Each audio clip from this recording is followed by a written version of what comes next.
넘어오자마자 충격의 연속이었죠. 야, 이렇게 잘 사나?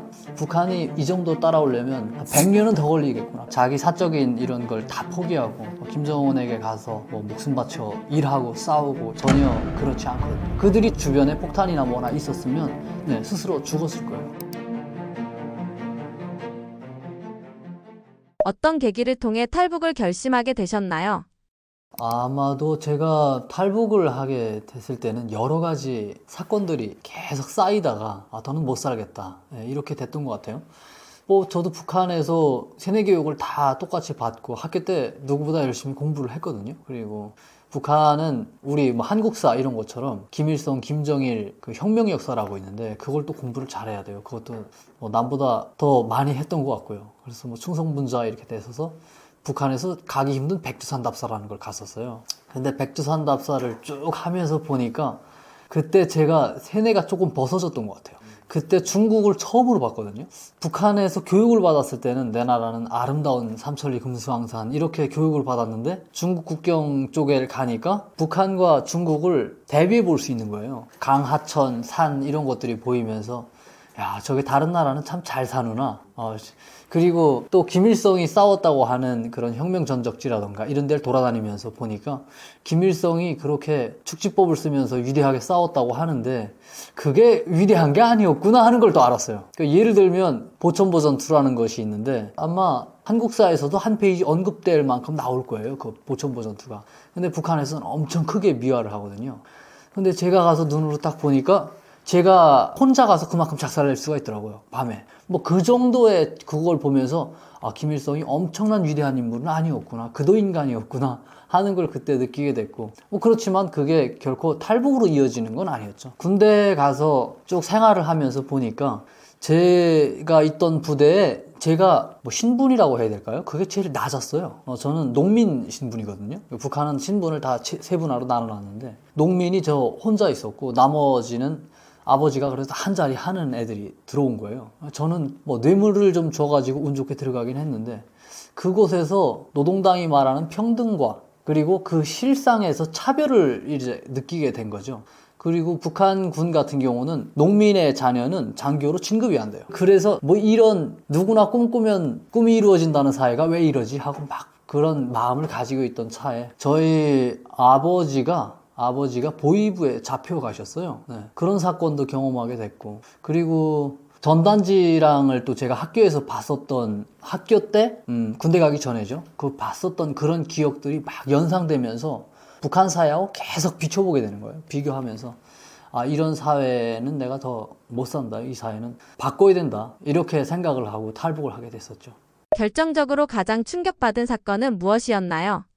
아버지가 보위부에 잡혀가셨을 때가 제일 충격이었어요. 걔네는 그러니까 재판 이런 게 없어요. 어떤 사회가 정한 기준에서 좀 벗어나면 처벌도 받고 그럴 건 좀 이해가 가능하거든요. 제가 아무리 북한에서 살았다고 해도 세뇌를 받고. 근데 아무런 재판도 없이 가족에게 어떤 재판의 결과라던가 이런 걸 알려주지도 않고 자기들 마음대로 한 개인, 한 인간을 막 물건 취급하듯 하고 인간의 존엄이 없이 취급한다는 것에 대해서 상당히 좀 반항심이 거기서 생겨났던 것 같아요. 일제 때랑 그 영화를 이렇게 보면요. 북한에서 간악한 일제를 형상한 영화를 보면 거기서도 일제가 재판을 하거든요. 말도 안 되는 저게 우리 민족도 아니고 일제도 재판을 이렇게 조선 사람을 하고 있는데 같은 조선 사람이라고 하는 내가 총을 들고 지키고 있는 나의 조국이라고 믿었던 그곳에서 나의 아버지가 이렇게 어떠한 명분 이런 거랑 잘 모르고 이렇게 잡혀가다 보니까 거기에서 상당히 화가 났었죠. 근데 저는 아버지가 잡혀간 이유는 알고 있었어요. 저희 아버지는 북한 사회에서 말하는 대로 이렇게 절대적으로 믿는 사람이 아니었거든요. 제가 군대 가기 전부터 학교 생활 때 아버지가 이렇게 표현하는 이런 말씀들이 다 사회와 좀 반대되는 그런 내용들이 꽤 있었거든요. 그래서 좀 우려되는 점들도 있었는데 그렇다고 해서 제가 그렇게 군복무하고 개고생하면서 있는데 나의 아버지를 그렇게 했다는 것에 대해서 상당히 참기가 좀 힘들었었죠. 그게 큰 계기점이 됐었던 것 같아요. 전단지가 생각을 바꾸는 계기가 됐다고 하셨는데요. 처음 전단지를 봤을 때 가장 다르게 느껴졌던 점은 뭐였나요? 북한에서는 김일성 혁명 역사 이런 거 외에 또 세계 역사 그리고 조선 역사 이런 거를 배우거든요. 근데 세계사 같은 거랑 배우는 그 나이에 우연히 산에 갔다가 전단지를 보게 된 거예요, 삐라를.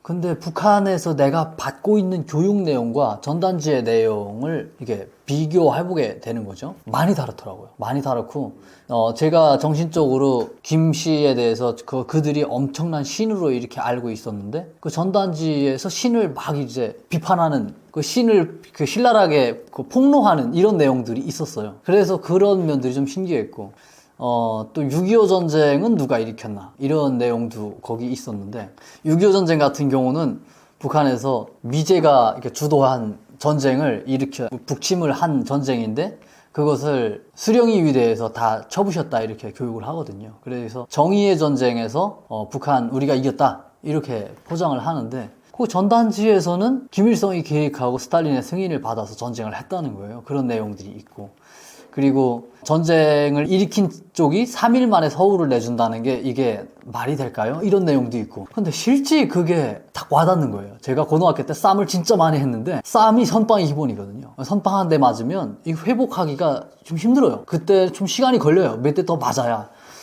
근데 선빵을 맞았다는 북한이 3일 만에 그걸 서울을 해방했다는 이게 이게 거짓말이로구나 하는 걸 그때 알았죠. 그런 내용도 있었고. 그리고 그 풀죽 쥐기밥이라고 혹시 아세요?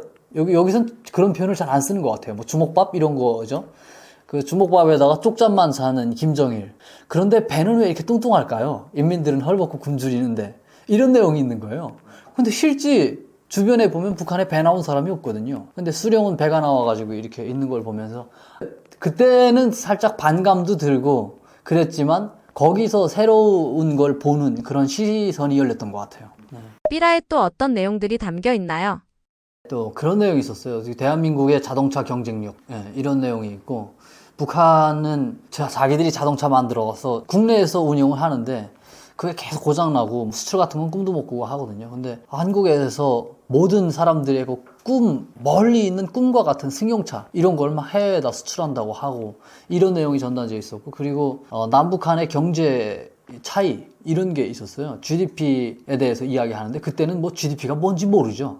뭔지 모르는데 뭐 경제 수준이 어쨌든 북한은 한국의 10분의 1도 안 된다 이런 내용으로 거기 있는 거예요. 엄청 많이 차이 난다 이게.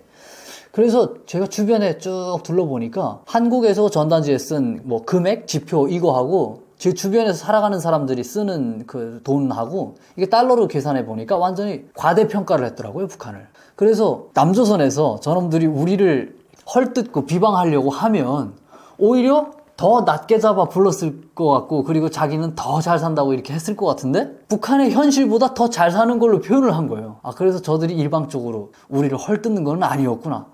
이렇게 또 받아들이기도 했었죠. 한국에 와서는 어떠셨나요? 생각했던 것보다 좋다고 느끼셨나요? 사실 상상을 해보지 못했어요. 자기가 어느 정도 눈으로 봐야 또 상상도 하고 그만한 이런 상상도 하고 할 텐데 저는 그걸 본 적이 없어가지고 한국 드라마를 제가 본 적이 없거든요. 한국 드라마를 뭐 여기 온 사람들이 많이 봤다고 하는데 저는 내륙 지역에 있었어가지고 내륙 지역 사람들은 한국 매체를 접하기가 힘들어요. 저는 공중파 채널을 좀 보긴 했었는데 우연히. 근데 공중파 채널을 사극 대조영 뭐 이런 거를 봤어가지고 현재 한국 사회가 어떻게 살아가는지 최근 년간 한국 사회가 어떻게 살아가는지 그걸 잘 몰랐죠. 그래서 넘어오자마자 그냥 충격의 연속이었죠. 이렇게 잘 사나? 제가 심지어 왔던 루트를 확인하러 가는 과정이 있는데 조사받는 기간에 그때 산골길을 쫙 가서 그 DMZ 근처까지 갔었던 거예요. 제가 넘어온 길 확인할 때. 근데 산길을 갔다가 다시 서울로 들어왔는데 그때 그런 생각이 들더라고요. 이거 남조선이 이 정도면 이거 세계적으로 한 10위쯤 되지 않나? 이런 생각 있잖아요. 그때는 뭐 남한이라는 생각보다 남조선이라는 게 더 익숙했으니까. 그래서 제가 같이 갔던 조사관 분에게 물어봤죠. 이 정도면 한 10번째 정도 잘 살지 않나요? 그러니까 그분이 그러더라고요. 우리 한국이 세계적으로 이런 뭐 경제 이런 수준을 보면 한 12위권 안에 올해 들어간다고. 12위. 그래서 뭐 10위 뭐 가까이 된다고 그러더라고요. 북한이 이 정도 따라오려면 한 100년은 더 걸리겠구나. 이렇게 생각했었죠.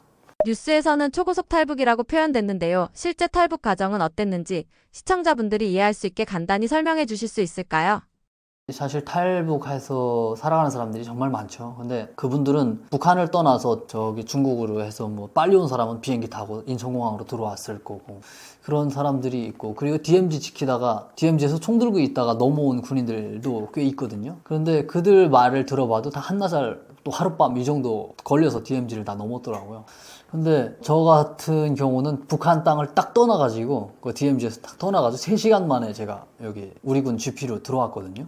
들어와서 그래서 그런 표현을 썼었던 거죠. 여기 한국에 전투기 타고 온 사람들이 북한 군 조종사들이 한 3명 정도 있는데 그 사람들은 몇 분 안에 다 들어왔죠. 이렇게 그 북한 상공을 떠나서 그 사람들 다음으로 제일 빨리 온 게 전 저라고 생각하거든요. 그 지난번에 뭐 판문점 쪽에서 총 맞고 넘어온 사람도 있었는데 그 사람도 그 총 맞아가지고 한참 동안 누워있고 그랬거든요. 근데 저는 정말 북한에서 넘어간지 안 넘어간지도 모르게 쥐도새도 모르게 싹 넘어왔어가지고 그래서 그런 표현을 썼었던 거죠. 전 탈북을 준비하는 그 과정이 좀 많이 어려웠거든요. 군대에서 나를 찾지 않게 만들어 놓고 어떻게 내가 탈주를 할까, 저게 DMZ 많은 군인들과 그리고 지뢰가 매설된 그 지역을 내가 거기 한 번도 가보지 않았는데 내가 어떻게 처음 가는 길을 한 번에 넘어갈 수 있을까, 이런 것을 가서 답사도 해보지 않고 자꾸 그냥 상상으로만 그리고 지도를 통해서만 이거 확인을 했어가지고 그래서 준비하는 과정이 좀 많이 어려웠었어요. 여기에 제가 한국에 올 때 심지어 장마당 나가가지고 제가 장마철에 한국에 갈 거를 생각했었어가지고 장마철에는 북한에서 시중에 판매되는 시계들 이게 다 물이 많이 들어가거든요. 방수 기능이 얼마 안 돼 있어요. 그래서 시간을 또 확인해야 돼서 방수 기능 있는 시계를 사고, 그리고 밤길에 그 후레쉬 같은 거 라이트가 필요할 수도 있어서 그것도 물이 안 들어가는 걸로 사고, 그리고 이거 시계는 팔목에 차면 되지만 이거 라이트 같은 경우는 주머니에 넣어야 하잖아요. 그래서 주머니 옷 북한에서 시장에 나가가지고 옷 제일 좋은 걸로 모든 주머니에 지퍼가 다 달린 거, 지퍼가 다 달린 거 사고, 심지어 지퍼가 옷이 그냥 그 특전사 옷 비슷할 만큼 지퍼가 진짜 많았어요, 주머니에. 그리고 거기다가 철책이 막혔으면 철책을 뚫을 수 있는 이런 줄톱, 그리고 벤치 이런 것도 다 몸에 다 착용하고 제가 여기까지 다 가지고 넘어왔거든요. 그거. 그리고 선글라스도 하나 주머니에다 딱 넣어가지고 지퍼 채우고 그렇게 하고 떠났죠. 뭐 준비 과정은 참 많았어요. 탈북 루트가 물길을 이용해서 오는 거여가지고 또 가서 내가 물 속에서 얼마나 떠 있을지 이것도 좀 테스트를 해봤고, 그러면서 내가 가다가 만약에 잡히면 뇌물을 줘가지고라도 다시 나와야 되겠다 하는 그 생각에 돈도 제가 준비해가지고 넘어왔었고 국정원 내고 돈을 갖다 반납했죠. 그렇게 했었고 탈북 준비하는 게 힘들었던 것 같아요. 그 3시간이라는 그 과정에 북한 땅을 탁 넘어서서 했던 거는 그냥 빨리 지나갔던 것 같아요. 탈북 결심 후 준비 과정은 얼마나 걸리셨나요? 이 땅에서 못 살겠구나, 이 땅을 내가 바꿔야 되겠다, 이 땅을 어떻게 변화시켜야 되겠다, 이런 생각이 들기 시작해서 어떻게 바꿀까, 한국에 가야 된다, 남조선에 가서 뭐 유형적으로나 무형적으로나 도움을 받아야 된다, 이렇게 판단을 한 다음부터 한 3년 정도 걸린 것 같아요. 한국이라고 딱 정해진 다음부터, 대한민국이라고 정해진 다음부터 한 3년 정도 걸려서 제가 탈북을 했던 것 같아요. 자꾸 이제 시뮬레이션도 하고 머릿속으로 계속 이제 돌리는 거죠. 돌리고, 그리고 또 여러 가지 물질적인 것도 준비하고, 그러면서 했었죠. 북한에 그런 말이 있어요. 물자 창고를 상당한 시간 동안 경비를 섰었는데, 그때 그 창고 관리하는 사람들이 그 창고 열쇠 이거 채운 거 있잖아요. 그걸 보면서, 군인들이 그걸 훔치려고 3시간만 이렇게 뚫어지게 그 열쇠를 보면 키가 열린다는 그 말이 있어요. 그 창고 관리하는 사람들이. 그만큼 자기의 신경이 집중되면 뭐든 연다는 거예요. 근데 저는 그걸 가지고 DMZ를 한 번도 가보지 않았지만 자꾸 이렇게 고민하고 보니까 길이 보이더라고요. 그래서 제가 여기 와가지고 종이의 집이라는 TV 시리즈 그걸 보면서 재밌더라고요. 저거 내가 대본 쓰면 저게 버금가게 쓸 수 있지 않을까? 이런 상상도 해봤습니다. 그리고 이젠 딱 북한 땅을 벗어난다고 할 때 그 북한의 산발도 쫙 둘러보는 거예요. 보면서 내가 이 땅을 다시는 돌아오지 못할 수도 있다는, 넘어가다 죽어가지고 이 땅을 다시는 눈에 담을 수 없다는 이런 여러 가지 좀 감성적이면서도 좀 현실적인 이런 마음들이 막 밀려왔던 것 같아요. 마지막으로 북한 땅을 바라보실 때 어떤 감정이 드셨나요? 그 마음이, 그 감정의 영역이 좀 분함, 억울함. 내가 왜 이 땅을 내가 이렇게 벗어나야만 하지, 지금? 내가 태어난 이 땅, 누구나 고향 땅을 사랑하죠. 근데 그 땅을 내가 당장 지금 떠나가야 된다는, 또 죽음이 기다리는 저게 DMZ를 통과해야 된다는 그런 여러 가지 마음들이 막 착잡하게 밀려왔던 것 같아요. 감정에 너무 교차를 하는 그 시간이었던 것 같아요. 그래서 쭉 돌아보고 마지막으로 내가 너 산천을 내가 눈에다 담아보자 하고, 비가 그날 많이 왔는데 그날 쭉 둘러보고 그렇게 하고 또 마음을 다잡고 좀 그렇게 하고 떠났죠. DMZ를 넘어서 처음 한국 군인을 마주했을 때 북한에서 상상하던 모습과 달랐던 점이 있었나요? 제가 이제 DMZ를 넘어서 우리 군 쪽으로 절책으로 접근을 할 때 우리 군이 저를 발견한 거예요. 북한군 같은 경우는 제가 넘어간지 안 넘어간지도 모르는데 우리 군은 이제 저를 발견하고 불빛이 저에게 쫙 집중되더라고요. 집중되더니 귀순할 의사가 있는가? 의사가 있으면 남쪽으로 내려오라 이렇게 해요. 그래서 저도 이제 막 손을 흔들고 숨어서 침범하지 않는다는 걸, 이런 걸 제가 좀 이렇게 막 손을 흔들고 하니까 남쪽으로 내려오라 하면서 이제 쭉 안내 방송이 나오더라고요. 그래서 앞에까지 이제 힘겹게 철책 앞에까지 갔는데 철책문이 쫙 열리더니 우리 군인들이 뛰어나오는 거예요. 우리 군이. 그래서 저를 쭉 둘러쌌는데 제가 북한에서 본 적이 없는 그런 신체를 가진 집단이었어요. 엄청 위압감이 들고 눈만 이렇게 딱 내놓고 총구를 딱 들이대는데 신체가 엄청 크고 북한군보다, 그리고 그들이 신고 있는 전투화부터 시작해서 위압감이 팍 들더라고요. 그때 느낀 감정은 그거였어요. 그때 제가 주머니에서 이제 준비해왔던 지퍼를 탁 열고 선글라스를 이제 꺼내서 딱 이게 썼죠.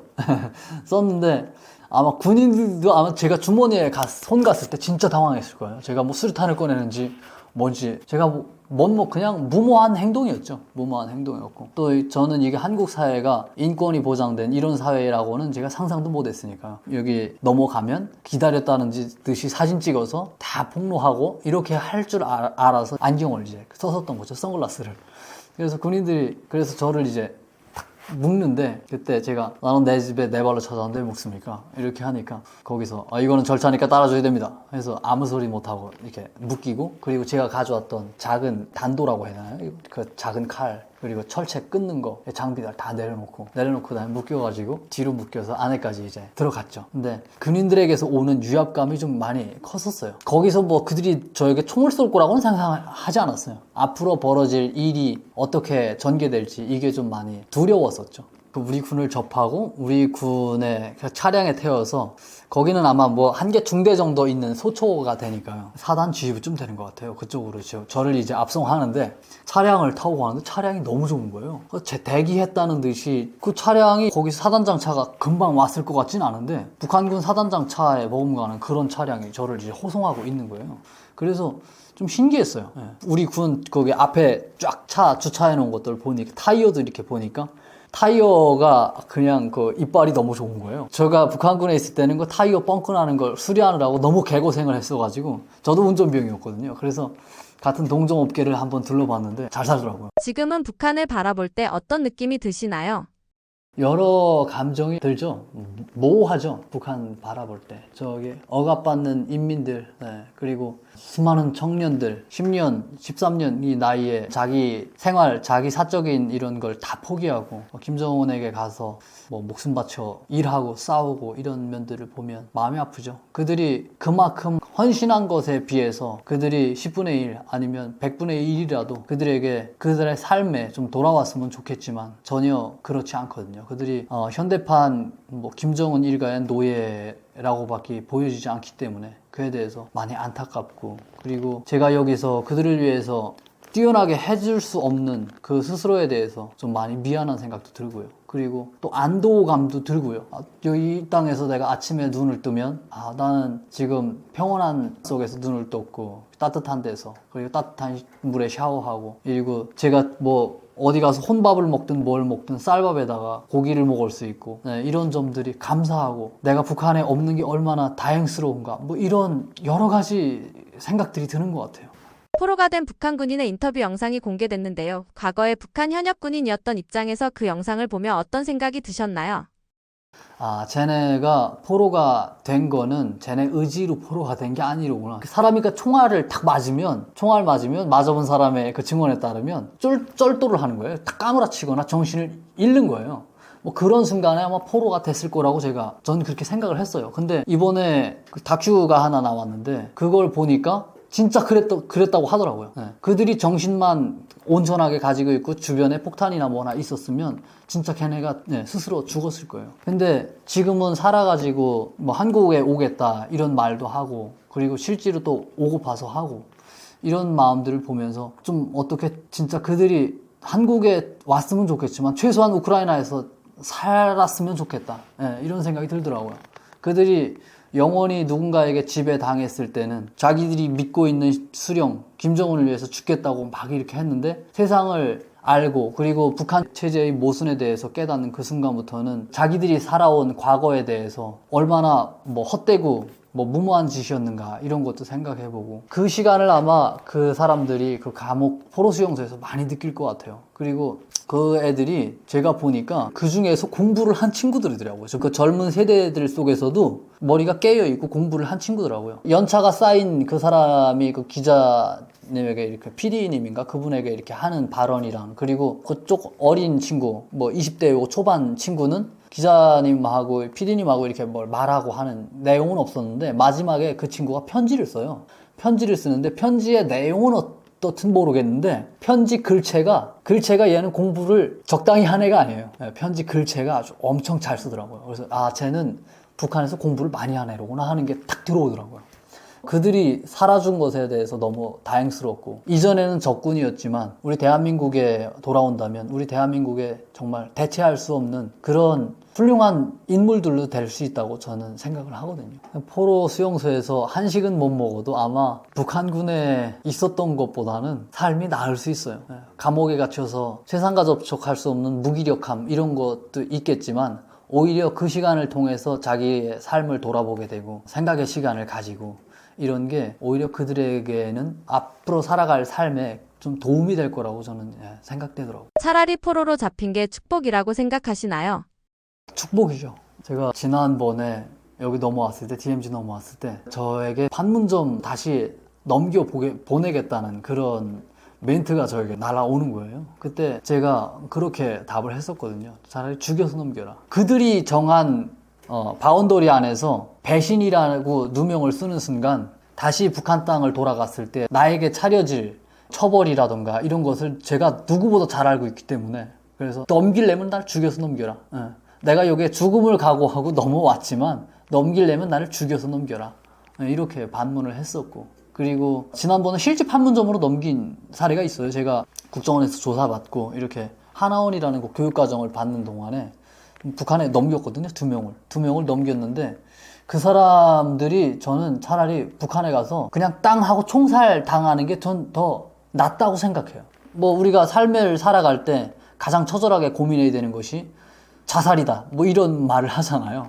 근데 오히려 그 사람들은 그 삶 속에서 그냥 자살을, 그냥 총살 당하는 게 오히려 천국이 있다면 천국에 갈 수 있고, 그 북한에서 그 생명을 유지해서 정치범 수용소나 이런 데 가면 그 사람들이 삶이 더 피폐해지고 정말 최악의 그런 루트를 걷는 과정이 되겠죠. 그래서 포로가 어찌 보면 축복이라고 제가 이렇게 말을 하는 겁니다. 한국 군부대에서 총기와 장비를 직접 보셨다고 들었습니다. 가장 먼저 놀랐던 첫인상은 뭐였나요? 제가 총이라던가 뭐 탱크라던가 이건 전문가가 제가 아니어가지고 그 총기의 성능, 그리고 제가 뭐 북한에서 AK 소총 뭐 많이 쏴보지도 못했어요. 50발 미만으로 쐈거든요. 뭐 8년 이렇게 군복무 하면서. 그러니까 우리 군에서 신병 교육을 마친 군인보다 제가 총탄을 조금 쏜 거예요.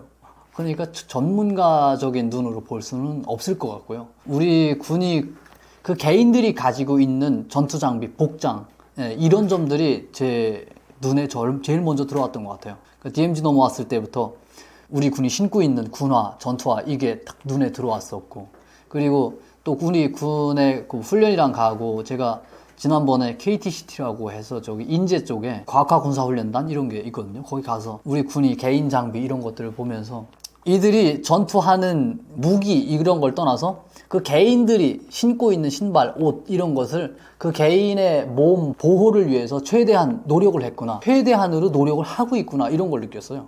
북한군은 방탄복이 없거든요. 근데 방탄복이 있고 여기 우리 군은, 그리고 신발이라던가 판초라고 하나요? 뭐 그런 거랑, 그리고 가다가 잠자리 펴고 잘 수 있는 이런 것들이 너무 좋았어요. 그런 점들을 봤을 때 북한에서는 인간 병기인데 정신만 뚜렷하게 가지고 수령을 위해서 목숨 바쳐 싸우라 하면서 총은 쥐어주되 그들이 산판에 그냥 걸어 다닐 수 있는 신발 정도만 신기거든요. 예, 그리고 옷이라던가 비 맞으면 다 자기 몸으로 말려야 되고 뭐 똑같은 인간인데 북한 군인들은 인간 취급을 못 받고 싸우는 이런 병기인가 반면에 우리 군은 군대라는 엄격한 체계 속에는 서는 살아갈지 몰라도 그들이 사용하는 필수품 이런 점들이 그 인간의 존엄에 맞춰서 설계가 됐다는 이 점이 놀라웠었죠. 북한에서는 총을 쏠 일이 거의 없으신가요?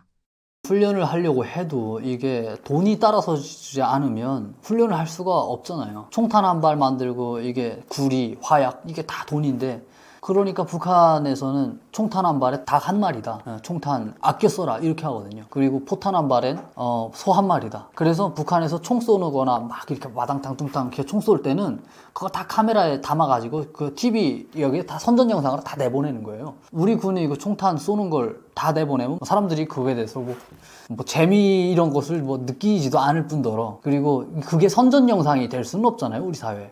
우리는 그냥 그 군인이니까 당연히 쏴야 되는 총탄인가 보다 이렇게 생각하는데 북한 군은 실탄 한 발 쏘기가 그렇게 힘든 거죠. 그래서 1년에 동계 훈련에 3발, 하계 훈련에 3발 이 정도를 주는데 그마저도 제가 넘어오기 한 2, 3년 전부터는 그마저도 총탄을 취급하지 않아요. 사격 훈련하는 거 말로 하는 거 있거든요. 왼쪽, 오른쪽 하면서 땅 말로 하는 그게 그들의 훈련 교본을 그래서 만들었어요, 그렇게. 그래서 그런 훈련을 뭐 하면서 하니까 돈이 없으니까 제대로 된 훈련을 할 수가 없죠. 뭐 수영훈련 이런 거 하려고 해도 산지에 있는 그런 부대들이 차 타고 빠르게 이동해서 강에 나가서 수영하고 이래야 되는데 강에 갔다 올 수 있는 뭐 차량도 뭐 부품이 없어서 다 고장나고 그리고 기름이 없어서 갔다 올 수 있는 환경도 아니고 하니까 땅 짚고 헤엄도 치고 그 훈련을 그냥 형식적으로 굶대죠. 돈이 있어야 뭐 여러 가지 비행기 전투기 조종사들도 뭐 비행기 타야 싸움에 실력이 늘 텐데 북한군은 그 석유 갖다 항공석유 갖다 넣는 거 그리고 항공기 엔진이라는 것도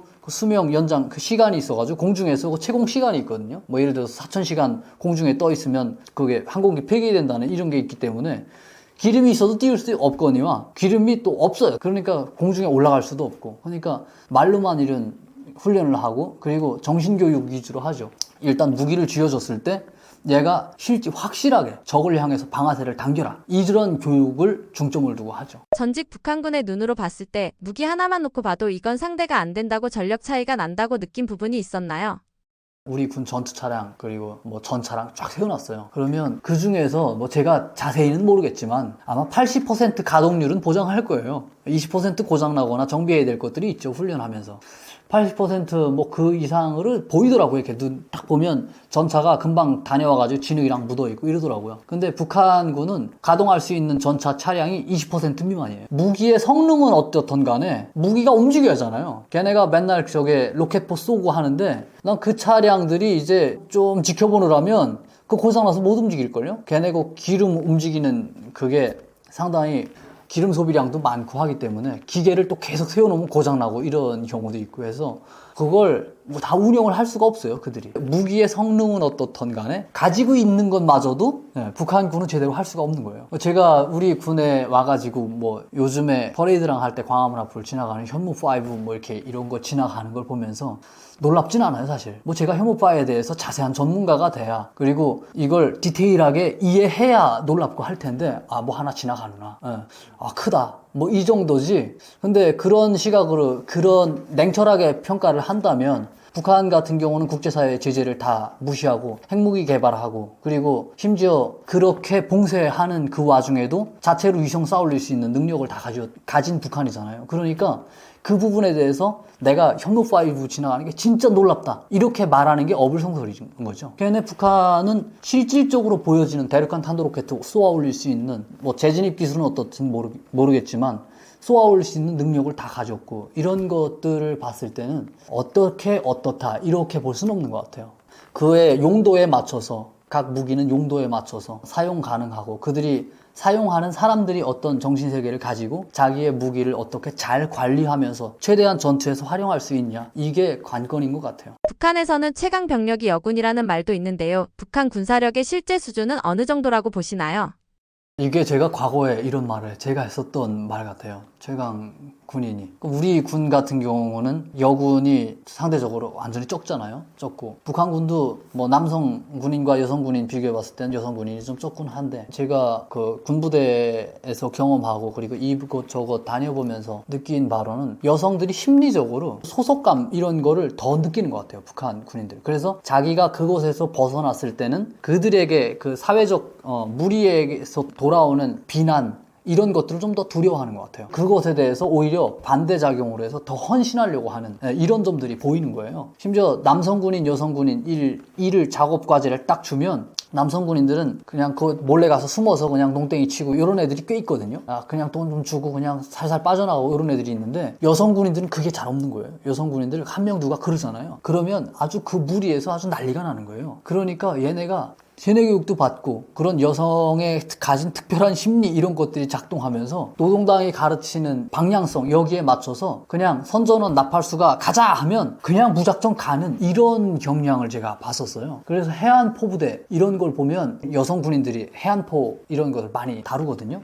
근데 그런 데 가면 애들이 진짜 기강이 엄청 뚜렷해요. 예를 들면 그래요. 그러니까 군대에서는 뭐 우리가 전쟁을 안 해봤으니까 비교할 수가 없잖아요. 비교할 수가 없는데 뭐 축구를 하나 놓고 보면 그래요. 남자애들, 북한 남자애들 나가면 경기에서 걔네 순위권에 들어가 본 적도 없거든요. 근데 북한 여자애들은 축구 경기 나가면 무조건 청소년 축구인가 이런 거 하면 아시아 1등. 그냥 1등을 북한이 놓치지 않는 거예요. 축구랑 하는 거 보면. 이게 북한에서 그 축구 국가대표로 나간 애들이 다 군대 시스템으로 돌아가요. 그 안에서 누구 동지, 조장 동지 이렇게 되거든요. 그러니까 그런 시스템, 군대 시스템, 이게 스포츠도 하나의 서로 커뮤니케이션이 필요하고 서로 협동이 필요한 이런 경기잖아요, 축구 같은 경우가. 근데 전쟁이 그거하고 다르지 않잖아요. 그런 면에서 봤을 때 북한 여성 군인들이 남성 군인들보다 더 위험한 존재가 될 수 있다, 이렇게 말을 했었던 거죠. 심지어 심리적으로 아마 그런 게 올 거예요. 남성 군인이 여성 군인을 가까이에서 딱 봤을 때 방아쇠를 당길 그 순간에 0.0001초라도 조금이라도 망설일 수 있어요. 사회적인 통념상 남자는 여자를 때리면 안 돼. 이런 것들을 지배적으로 가지고 살았기 때문에. 근데 북한 여성 군인들은 우리의 그 이성을 뛰어넘는 그런 냉철한 이런 감각을 가졌을 수도 있다는 거죠. 그래서 우리에게는 오히려 여성 군인들이 더 위험할 수도 있다. 제가 이런 내용으로 말을 했었던 거죠. 제2의 남북전쟁이 실제로 벌어질 가능성은 얼마나 된다고 보시나요? 제가 여기 와서 살아보면 완전 정확한 상충관계에 딱 들어가 있어요. 지금 북한은 야 전쟁하자 하면 김정은이 전쟁할 거야 하면 인민들도 그냥 만세요. 전쟁하자. 자기들이 이기려고 하는 전쟁이라기보다 뭐든 좀 김정은 정권이 끝나기를 바라거나 아니면 통일이 되길 바라거나 그런 면에서 전쟁하자. 잘 사는 부유층들 이런 경우는 평양에서 화려한 아파트에 살고 그리고 화려한 집에서 살고 하는 사람들은 좀 두렵겠죠. 근데 대부분의 사람들은 그 삶이 지금 현재 살아가는 삶이 지긋지긋하기 때문에 전쟁하자 하면 동의를 해요. 근데 우리는 안 그렇잖아요. 우리는 대통령이 전쟁하자 하면 전쟁하자고 할 국민이 몇이나 있겠어요. 심지어 전쟁에 대해서 북한을 김정은 정권을 끝내야 된다는 그런 가치관을 가진 사람들마저도 이 무력적인 충돌을 탁 일으키는 거는 그때에 가서는 더 심사숙고하게 될 거고, 우리 남한에서 살아온 사람들은. 그리고 우리가 이제는 삶의 질을 이젠 알아버렸기 때문에 북한이라는 망나니 같은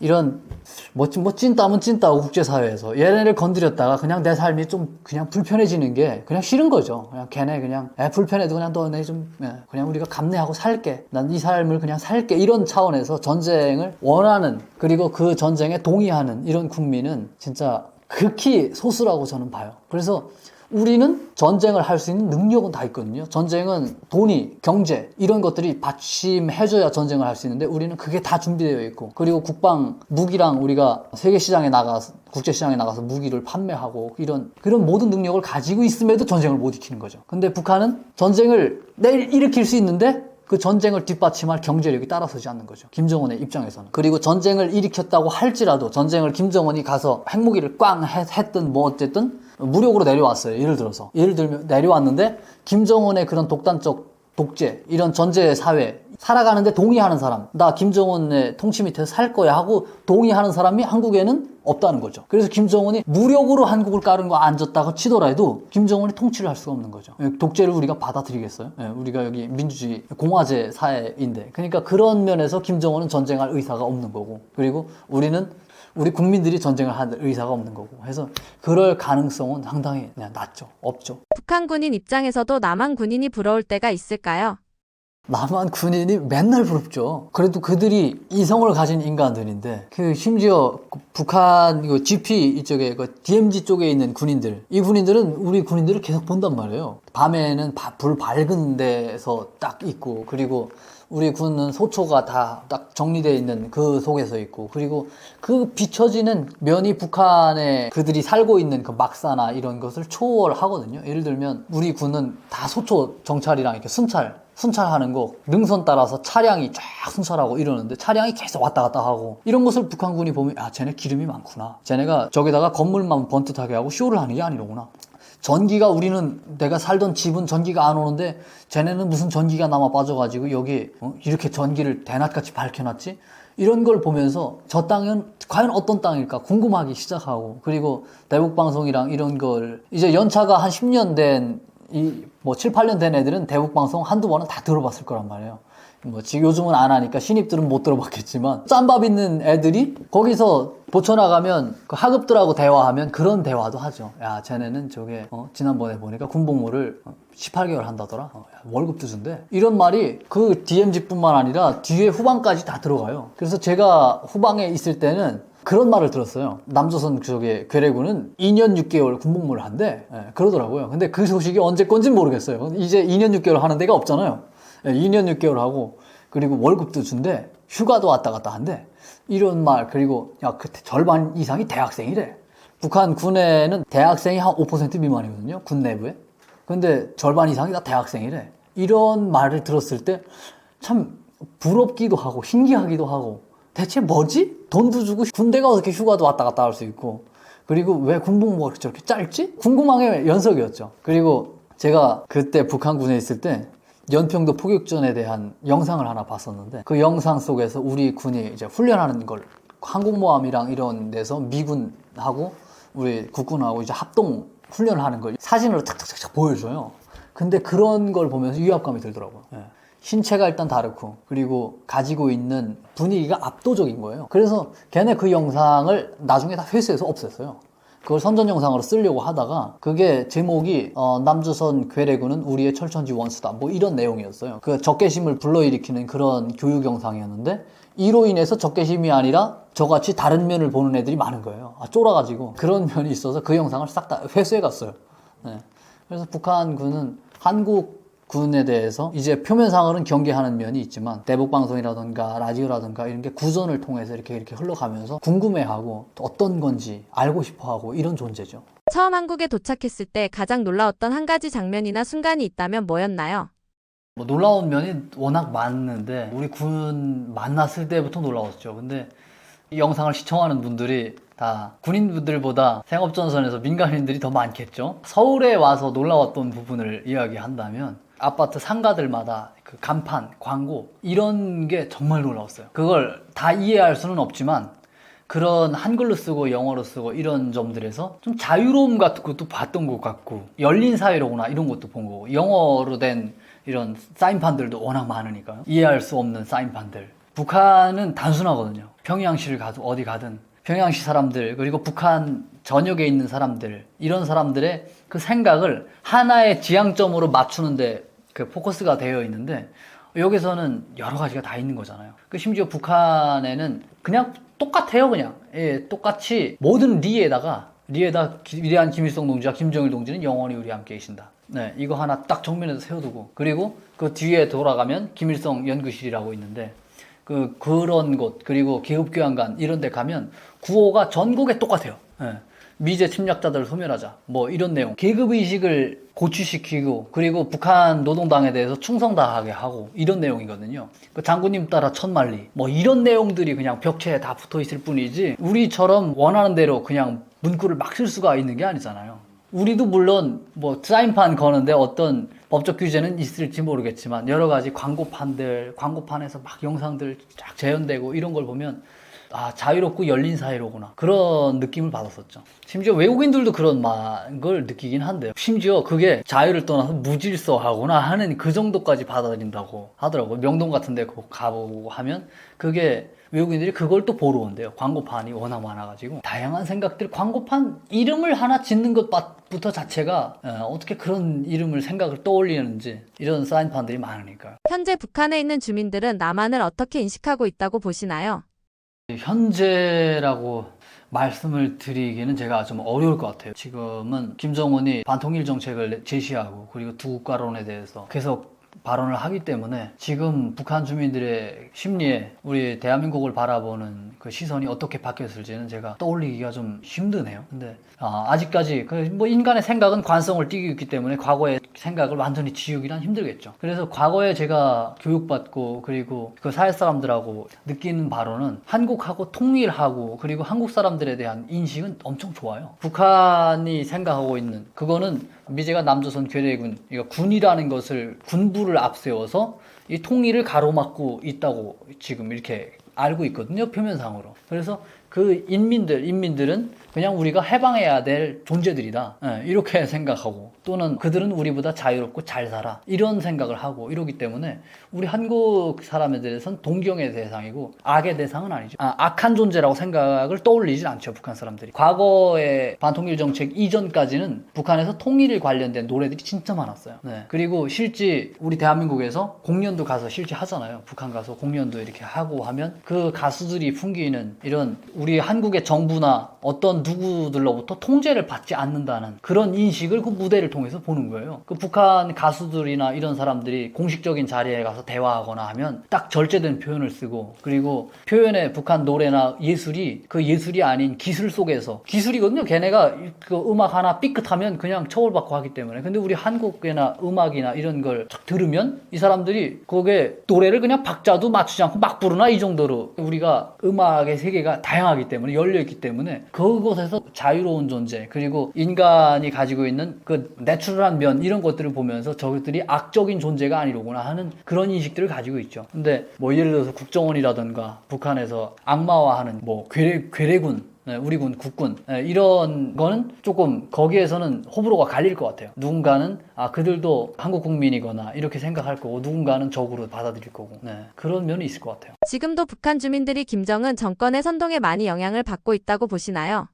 선동에 대해서 영향을 많이 받죠. 절대적으로 영향력을 행사하기 때문에 그 영향을 받을지 안 받을지는 자기 내면의 스스로가 표현을 할 수 없는, 그냥 내면으로 저항감을 가질 뿐이지, 철저한 영향 하에 있기 때문에 영향을 안 받을 수가 없죠. 딱 태어나서부터 집에 눈을 뜨고 보니 김일성, 김정일 초상화가 있고, 그리고 학교 가서 그런 교육 커리큘럼 이런 모든 것들이 북한 체제와 김실과를 위해서 다 설계가 되어 있기 때문에, 그런 자아가, 스스로의 자아가 그들이 알든 의식적이든 무의식적이든 그들이 맞춰놓은 여기에 다 따라왔기 때문에, 뭐라고 딱 말하는, 노동당에서 뭐라고 영향력을 행사하면 그거를 이해할 수 있는 이걸 다 가지고 있는 거예요, 준비가. 거기서 저항감을 가지는 사람들이 있다고 할지라도 표현할 수 없고. 그래서 철저한 영향 하에 있죠. 자기 본심이 진짜 절대적으로 충성하냐 마냐, 이거는 그 내면에서 생각하고 있는 사람들마다 다 다를 거고요. 오히려 자유를 억압하고 그리고 억누르고 이런 데 대해서 오히려 반감을 불러일으키고 이런 사람들도 꽤 많을 거고, 그리고 노동당이 그렇게 위대하다고 하는데 왜 너네는 우리를 배불리 못 먹이고 우리의 삶을 이렇게 피폐하고 힘들게 만드냐, 이런 점에 대해서 좀 반문하고, 이런 사람들은 오히려 그 영향이 효과가 나타나는 거죠. 오히려 자유롭게 풀어뒀다면 노동당에 대해서 충성할 법 했을 텐데 자기들을 억누르고 이름으로 해서 오히려 반작용 나타나는 그런 거죠. 영향은 철저하게 다 받고 있다고 볼 수가 있죠. 영향 하에 있기 때문에. 충성심이 예전 같지 않다는 말도 있는데 어떻게 생각하시나요? 충성심이 예전 같진 않죠. 예전 같진 않고, 예전에는 그러니까 북한 사람들이 철저하게 노동당에 그냥 묶인 수동적인 존재였죠. 그러니까 팔다리가 다 노동당에서 줘야 영향을 흡수하는 그런 존재이기 때문에, 노동당에 북한은 일심단결, 혼연일체 뭐 이런 것을, 수령을 머리, 그리고 자기들은 팔다리라고 이렇게 하기 때문에, 그래서 주는 밥만 딱딱 먹고 살아갔었고, 그리고 밥을 그래도 굶어 죽지 않을 정도로 먹여줬었고, 그러니까 세뇌 교육과 그리고 그들이 베푸는 알량한 이게 매치가 어느 정도 됐었던 거예요. 그런데 지금은 세뇌교육을 하면서 경제적인 면, 이런 면은 알아서 다 자기가 해 나가야 되거든요. 심지어 나가서 일은 뼈가 부러지도록 일을 했는데 돈을 안 줘요. 월급을 안 줘요. 그리고 여가 시간 이런 걸 통해서 자기가 불법적으로 일을 해서 자기 생계를 유지하거든요. 예, 이런 점들이 이제 최근 연간에 뭐 2000년대 이후부터 그 사람들이 그렇게 터득한 방법이기 때문에 자연스럽게 생각하는 그 차이가 예전하고는 완전히 다른 거죠. 예전엔 노동당이 나를 먹여 살려줬어. 근데 지금은 노동당은 나의 노동력만 빼앗아가.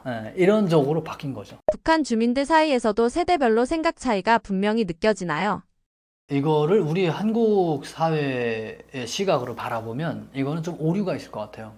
보통 우리는 뭐 MZ세대부터 시작해가지고 뭐 무슨 세대 이렇게 하는데 북한은 그런 세대에 대해서 특별하게 나누진 않았어요. 뭐 신분에 대해서는 확실하게 나눠놨지만 세대에 대해서 몇 년 차이, 몇 년생에 맞는 어떤 정책 이런 것도 없고요. 그렇기 때문에 그냥 자연적으로 세대차가 한 번 딱 분명하게 난 거예요. 1995년 이후로부터 김일성 사망하고 북한이 상당한 그 경제난을 겪으면서 자동적으로 세대 차이가 난 거죠. 그 교육은 일관한데 교육은 똑같이 갔는데 거기서 그들이 유아기 그리고 청소년기 이런 것을 경험하면서 다른 경험을 했기 때문에 거기서 좀 세대 차이는 나죠. 그런데 생각이나 이런 것들 주입은 똑같은 교육을 받고 똑같은 주입을 했기 때문에 그래서 그런 면들은 똑같아요. 그런 면들은 똑같고 그냥 노동당에 대한 절대적인 충성심 이것만 1995년 그리고 2000년 이후부터 태어난 이 사람들이 그게 다른 거예요. 동유럽 사회주의 나라들이 다 무너지고 북한이 혼자 이렇게 지탱하고 있을 때 그 시대적 배경을 가진 세대가 생각이 좀 다른 거죠. 장마당 세대와 윗세대 간의 세대 갈등은 없다고 보시나요? 북한은 세대 갈등, 성별 갈등 이런 게 전혀 없죠. 그리고 그것을 갈등이라고 남녀 간의 차이 이런 것도 분명하게 엄청난 여성들이 차별을 받고 살아가고 있는데 심지어 그것을 차별이라고 제기도 하지 못하고 살아가죠. 그래서 그걸 인지할 수도 없고 그리고 그것을 사회적인 그리고 개인적인 이런 집단들이 뭐 어떻게 제기할 수도 없는 부분이고요. 한국에 와서 시간이 지나고 나서 북한에 있을 때는 절대 몰랐던 북한의 모습이 새롭게 보이기 시작한 게 있나요? 북한에서는 제가 북한을 다 알고 있다고 이렇게 생각도 했었죠. 제가 그 안에서 살았기 때문에 다 알아 이렇게 생각하고 있었는데 그것을 벗어나서 다시 북한을 밖에서 들여다보니까 많이 몰랐구나 하는 걸 알게 됐어요. 그래서 사실 북한에서 김정은이 어떻게 살아가고 이런 거를 알 수가 없거든요. 그리고 김정은이 아들이 몇 명이고 그리고 김정은이 딸이 들고 다니는 입고 다니는 저 옷 브랜드가 뭔지 이런 걸 북한 인민들은 궁금해하지도 않거니와 그걸 알려줘도 모르거든요. 이해할 수도 없고 이런 점들 그리고 북한 사회가 만들어 놓은 시스템 정치 시스템의 정교함, 악랄함 이런 거에 대해서도 또 여기 와가지고 또 새롭게 알게 되고요. 그리고 여기 탈북해서 한국에 온 사람들의 서로 다른 배경 그리고 경험 이런 것들을 보면서 참 북한 사회가 내가 과거에 알고 있었던 거하고는 너무 다르구나. 정말 저 사회는 좀 빨리 끝나야 되겠구나. 진짜 그런 생각이 더 확실해지죠. 북한 사람들은 김정은이 형이 있는지 없는지도 모르고요. 그리고 김정은이 그게 이복형을 죽였는지 어쩐지 이런 것도 모르고요. 노동당이 왜 노동당 당대회를 하는지 이것도 진면모는 모르고요. 그렇게 살아가죠. 뉴스에서 김정은 일가를 보면 어떤 생각이 드시나요?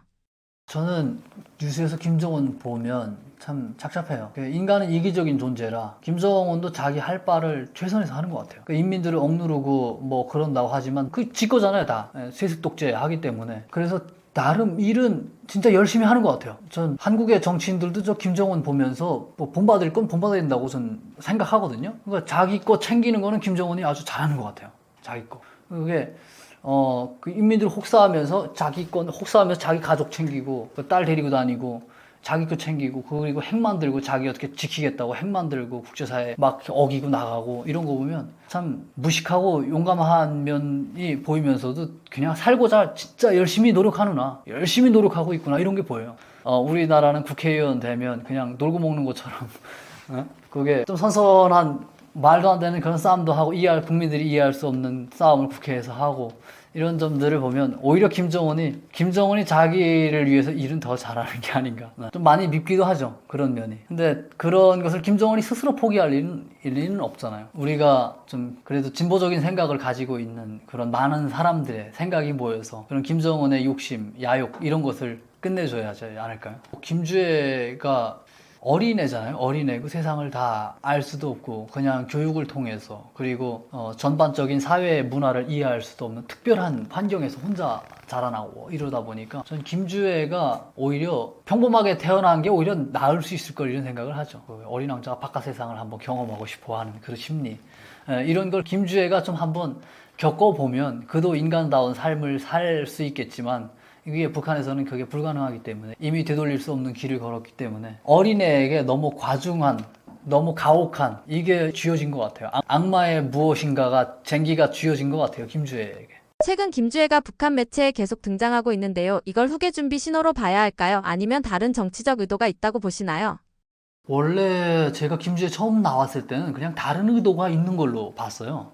김정은이 너무 딱딱한 독재자이기 때문에 그래서 김정은도 뭐 그냥 어린 한 인간이고 그냥 작은 애를 내세워서 그 자기의 그 딱딱한 면을 좀 덮으려고 하는 그런 면을 좀 봤거든요. 근데 최근 연간에 들어서서는 다르게 보이기 시작하는 거예요. 그게 도를 넘은 거죠. 북한에서 열병식 하는데 옆에 나와가지고 할아버지들하고 좀 같이 서 있고 그리고 북한에서 공군 비행장에서 전투기 막 뜨고 하는데 거기 와서 가죽 재킷을 입고 그리고 선글라스를 딱 쓰고 있는 이 면들이 이 북한 주민들이 이해할 수 있는 그리고 받아들일 수 있는 이 도를 넘었거든요, 이미. 그리고 얼마 전에는 그 설명절 날에 김일성, 김정일 참배하는 이 시간이 있는데 그때 김주애가 거기 정면에 서가지고 키도 꽤 컸더라고요.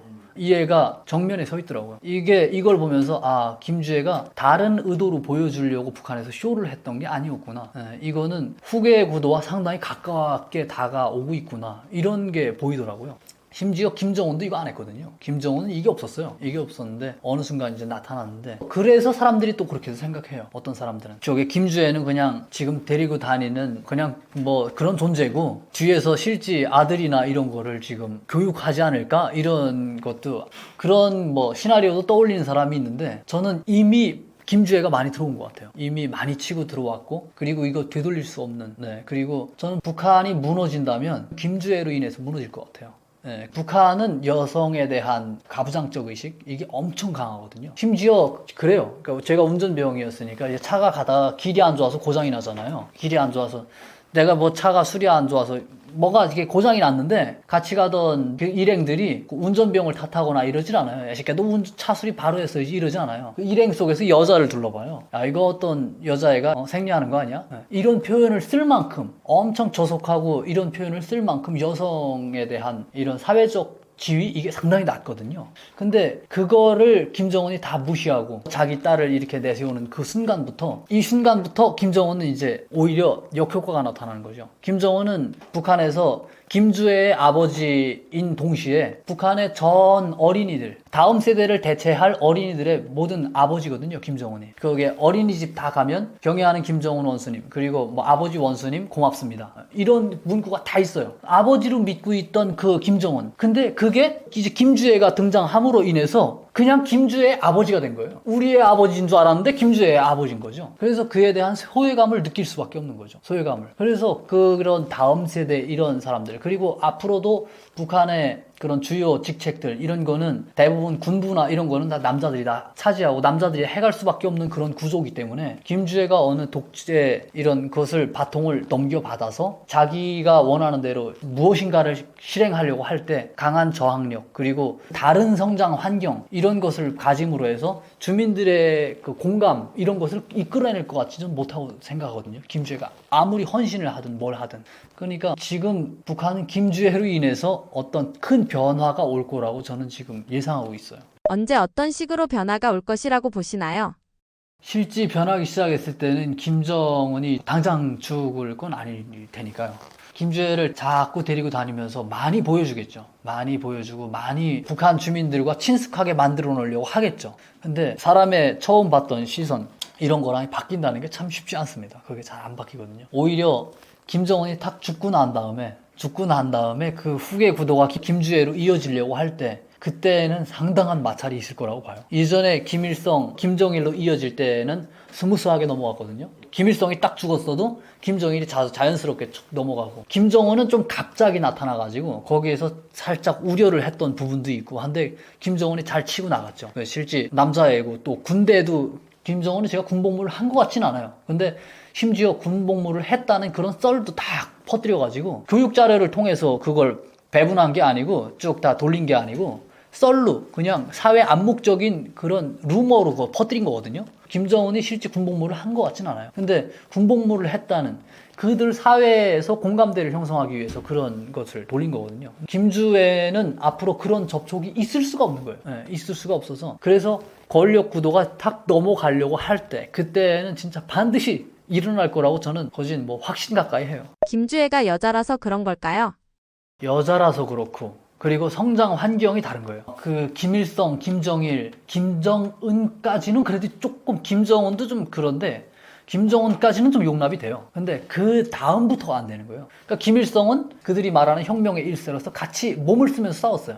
그리고 김정일도 후계 수업 받으면서 대학교 김일성 종합대학인가 그걸 다니면서 그래도 접촉이 있었거든요. 그들과 공감대 이런 것을 서로 만들어가고, 김정일이 영화를 만듦으로 해서 그 주민들의 공감대 이런 거를 다 이끌고 이런 거를 다 했단 말이에요. 김정은도 심지어 군대 갔다 왔다는 이런 루머를 돌리면서까지 이런 구도를 맞췄고, 그리고 김정은은 다행스럽게 남자였고 군대 갔다 왔다고 하고 이런 것을 다 끼워 맞췄는데 김주애는 지금 할 수 있는 게 없어요. 김정은이 무모했던 거예요. 그러니까 김정은이 무서운 존재가 없고 두려운 존재가 없다 보니까 그 심리적 컨트롤을 자기 스스로가 못한 것 같아요. 그래서 김주애를 이제 갑자기 나왔는데 이게 오히려 독이 될 수 있는 걸로 전 봐요. 그래서 김주애는 이제 어디 갔다가 어린 왕자처럼 흉내를 낼 수가 없잖아요, 지금은. 그리고 김주애가 여자인데 어디 가서 군복무 했다고 하면 이걸 믿을 사람도 없고 그것도 불가능하고, 그 북한 사회 구조상 신분이라던가 이걸 철저히 지키고 뭐 보호하고 이런 존재가 됐기 때문에.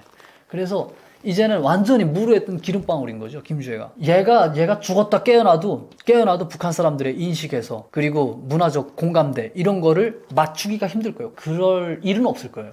북한 군인뿐 아니라 북한 주민들도 김주애를 못 믿어하나요? 싫죠. 네. 그게 사실 인간은 모두가 동등할 수는 없잖아요. 인간이 차이도 있고 그리고 차별도 분명히 존재하죠. 그런데 잘 사는 사람, 진짜 차별이 있다면 그 차별받는 사람들이 자기에게 이익이 될 때 용납을 할 수가 있겠죠. 근데 김주애가 그 차별받는 인민들에게 이익이 될 수 있는 그럴 게 전 지금 현재 상황에서는 안 보이거든요. 북한 주민들이 그렇게 자기도 아들, 딸 낳고 뭐 하고 하는데 김주애는 낳자마자 그냥 자연적으로 그냥 통치자가 되면, 그래도 북한 주민들이 21세기에 살아가는 사람들인데 그걸 자연스럽게 그냥 용납하고 수긍한다는 거는, 그거는 이상한 거죠, 진짜. 요즘 다시 김정은에게 아들이 있다는 이야기가 나옵니다. 이런 소문이 반복해서 나오는 배경은 뭐라고 보시나요? 아들이 나오는 거는 김주애는 그냥 앞에 보여주는 걸 해서 이제 성동격소 하는 거 아니냐, 여기다가 내세우고 저 유럽 쪽에 가서 공부하는 거 아니냐, 이런 뭐 취지에서 나오는 것 같아요. 근데 김정은이 아들이 있다고 할지라도 저는 이미 되돌릴 수 없는 강을 걷는 것 같아요. 네. 이미 그 단계를 착착착 해서 이미 가버려 가지고 다음 아들을 내세우기가 힘들 것 같아요, 왠지. 네. 아들이 생기면 이제 진짜 아들이 생기면 김주애와 쪽에 그 아들 간에 그때 또 뭔가 벌어지겠죠. 네. 김여정이 김정은을 졸졸 따라다니고, 여기 한국에서랑 국제사에서는 김여정의 영향력에 대해서 많이 언급하는 전문가들이 꽤 많았거든요. 근데 김여정은 북한 사람들이 봤을 때는 영향력이 1도 없는 여자예요. 네. 그냥 김정은의 뭐 그냥 아바타고, 그러니까 자기가 주도적으로 하는 게 없다고 보는 거예요. 북한 사람들의 입장으로 봤을 때는. 근데 이제 김주애는 그런 존재가 아닌 거예요. 이미 김주애는 이제 주도적으로 뭐 뭔가를 할 것처럼 이제 치고 나온 거예요, 지금까지 배경이. 근데 갑자기 아들이 나왔다, 이런 경우는 상당한 이제 둘이 권력을 다투고 이제 싸움을 하겠죠. 남자는 언젠가는 결혼해야 되고 이런 존재들이잖아요. 그래서 남자는 누군가 심리적으로 봤을 때 단순하기 때문에 그것에서 성적 욕망에 끌려서 이쁜 여자애 이렇게 뭐 결혼을 할 수도 있고 자기가 원하는 걸 할 수가 있는데, 여자애가 최고 통치자가 됐을 때는 이게 애매한 거예요, 이게. 여자는 상대적으로 자기보다 우월한 그런 존재를 원할 거고 할 텐데, 그런 면에서 그들이 성인이 된 다음에 김정은이 아들이 있다면 아들이 나왔을 때 이때는 아마 큰 마찰이 일어날 거예요. 후계자 이야기가 나올 때마다 거론되는 김한솔은 어떤 존재인가요?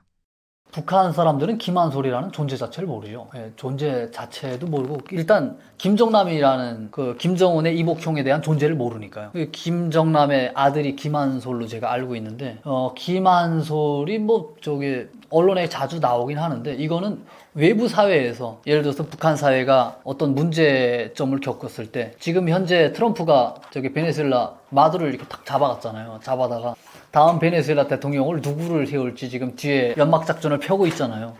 그런 것처럼 그 뒤에 김한솔을 너 해 하고 할지는 모르겠어요. 근데 북한 사람들이 결코 김한솔에 대한 존재를 완전히 몰랐던 상태에서 김한솔을 받아들인다는 것도 이것도 어불성설이고 그냥 김한솔도 역시 좀 불운한 운명이었던 것 같아요. 네. 스스로가 북한에서 자기가 나와가지고 원래 되려면 김한솔이 지금 나와서 액션을 해야 돼요. 북한 사회를 위해서. 그리고 국제사회 김정은 독재자에 맞춰서 어떤 액션을 해야 김한솔이 어떤 면목도 생기고 이렇게 될 텐데 전혀 그런 면도 없고요. 그런 걱정은 그냥 시기상조이고 그런 것 같아요. 김정은의 건강 이상설도 후계자 이야기와 함께 자주 나오는데요. 이런 건강 관련 이야기들은 어떻게 보고 계신가요? 저는 저게 김정은이 빨리 뭐 죽는다 이런 거는 그거는 신뢰할 수 없는 것 같아요. 물론 뭐 그냥 일반 사회에서 건강한 사람도 어느 순간 죽곤 하지만 그냥 뚱뚱하다고 해가지고 죽는 건 아니잖아요. 그렇게 하면 뭐 우리 대한민국에서 저기 하루 이틀 하는 사람들이 얼마나 많아요, 우리나라에. 그 북한 사람들은 김정은이 제일 뚱뚱하거든요. 되게 뚱뚱해서 그런 걸로 뭐 수명을 예측할 수는 없을 것 같고요. 그냥 언젠가는 죽겠죠. 언젠가는 죽을 거고 오래 살지는 못할 거예요. 오래 살지는 못할 거고 그럴 때는 아마 이제 후계 구도가 자동적으로 이어지겠죠. 지게질 텐데 그때는 언제가 될지 예측할 수가 없고 그리고 제가 뭐 북한의 김정은 일가라든가 이걸 제가 디테일하게 알 수 있는 부분도 아니기 때문에 제가 뭐라고 속단할 수 있는 부분은 안 되는 거죠. 김정은과 김주의 2026년 행보는 어떻게 전망하시나요? 이제는 후계를 준비하는 것처럼 제가 보기에는 그렇게 보여요. 이젠 확실하게 되돌릴 수 없는 길을 간 것 같고요. 다음 권력을 어떻게 김주혜에게 안전하게 넘겨줄까 이에 대해서 늘 고민하겠죠. 그런데 김정은이 쓸데없는 생각을 할 그거는 걷어치우는 게 낫고요. 그걸 잔머리를 굴리는 것보다 차라리 실제 그들이 말하는 조선민주주의 인민공화국처럼 공화제를 해서 그 정당한 그들이 말하는 노동당 공산당의 그 바통이 있다면 다른 사람, 그 북한 인민들을 위해서 진정으로 일해갈 수 있는 그런 후계자를 김정은이 다시 골라야지 않을까. 가족을 통해서 왕족도 아니고 지금 21세기에 자기 딸에게 넘겨주려고 이런 무모한 그런 짓으로 인해서 김정은이 자멸의 길로 가지 않을까. 그런 예측을 해봅니다. 김정은은 뭐 팔이 안으로 굽는다고 계속해서 시도를 하겠죠. 시도를 하는데 어찌 보면 북한 사회에 자유가 열리길 갈망하고 이런 사람들에게는 오히려 다행스러운 일이기도 한 것 같습니다. 안녕하세요. 저는 2019년에 우리 군의 중부전선 DMZ를 통해서 대한민국으로 귀순을 했고 현재는 대학교에서 공부하고 있습니다. 그리고 지금 류성현 TV라고 TV 유튜브 채널도 하나 운영하고 있는데 뭐 제 채널이 그렇게 재밌진 않아요. 뭐 관심 있는 분들만 와서 보시면 될 것 같아요. 지금 유튜브를 잘 못하고 있는데 제가 뭐 어떤 걸 하고 있어서 이 고비를 넘기면 유튜브에도 좀 집중을 하려고 해요. 그래서 북한 사회에 대해서 제가 보고 느끼는 바 이런 것도 얘기하고 그리고 한국 사회에 대해서도 좀 얘기하는 그런 채널이기 때문에 와서 관심 있는 분들 와서 한 번씩 봐주시면 좋겠습니다. 네. 그리고 긴 영상 시청해 주셔서 감사합니다.